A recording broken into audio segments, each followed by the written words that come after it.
Hello everyone, this is Tara with Donzer, and we had a very disconnected, tense, unhappy pre-St. George ride today.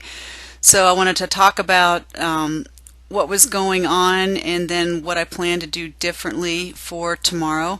As always, you get a little frustrated about your test and then you have to go back and look at what you can do. So you can see right here his shoulders are down and his croup is high.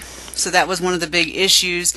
Going in from the warm-up, the trot never felt really good, but it felt okay-ish. But you can see here it wasn't, and you can see how he's bobbing his head around and fussing and arguing with me. This is something that he likes to do periodically. He hasn't done that with me actually for a couple of days, and I got a hint of it kind of before we went into the test, and I thought it would be okay, but kind of continued throughout the test. So what I felt like in this ride was that there was just no go button and that he was arguing with his head, and you get in the middle of a test and I don't really know how you fix it at that point, and I don't know if you can fix it at that point.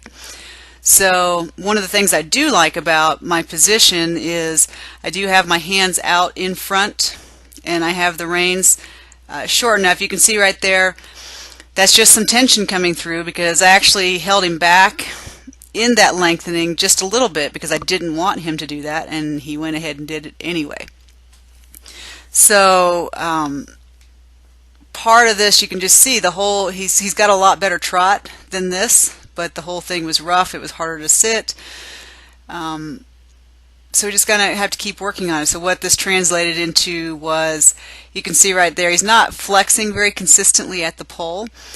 So I've done in my blog review, kind of talked about what we're going to do differently in the warm-up tomorrow than we did today, and kind of see how that plays out. Because there's this stage when you're warming up where it's pretty good, and you know it's not the best it can be, and it's like, okay, what do you do to get from pretty good to where you know it's really good? So you know, just this whole test was just a whole bunch of, I guess, what happens when he's not really through. So we came to our first turn in the walk pirouette, and he actually stuck the entire way around. He's never actually done that before, so that was new and something just done for this test.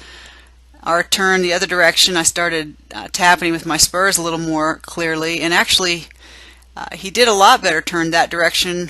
We didn't get a much better score for it, but it was looking at it a lot better. But you can see here how he's got his nose out in front of the vertical, and it's just because he's not really giving. So now we do our walk. That's one of the things he's very good at.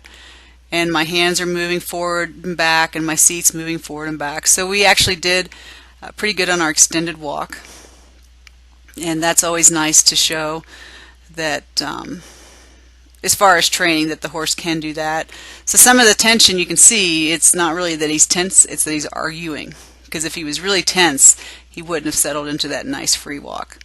So we got in the corner here, and I kind of asked him to collect up a little bit for the half pass, and he goes into it, but his haunch is trailing, and it's just because he's still croup high. And we got to X late behind, and he's just arguing with me, and now we're haunches leading this direction because I overcompensated because we had been haunches trailing, and that change was okay.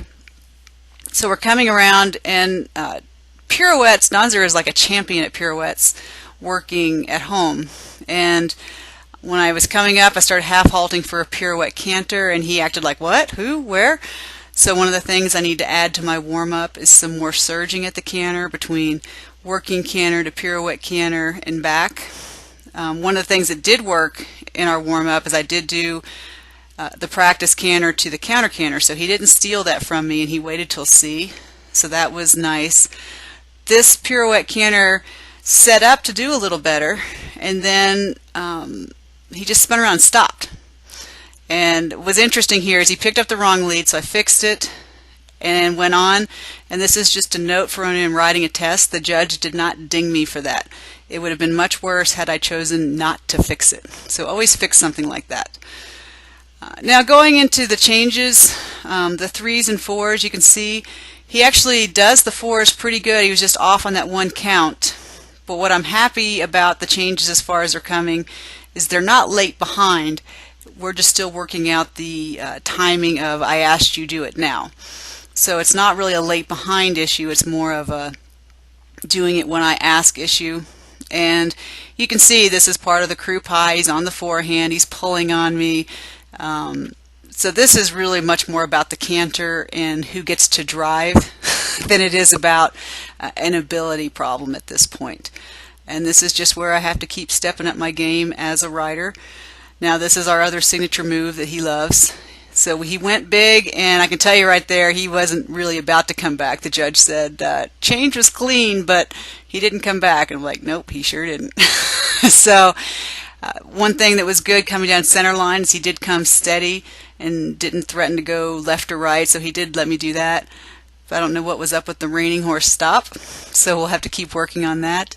So check out the blog. What I've done is made a list of things I'm going to improve for tomorrow, and we'll see how it works. So hope you learned something from this, and have a good ride.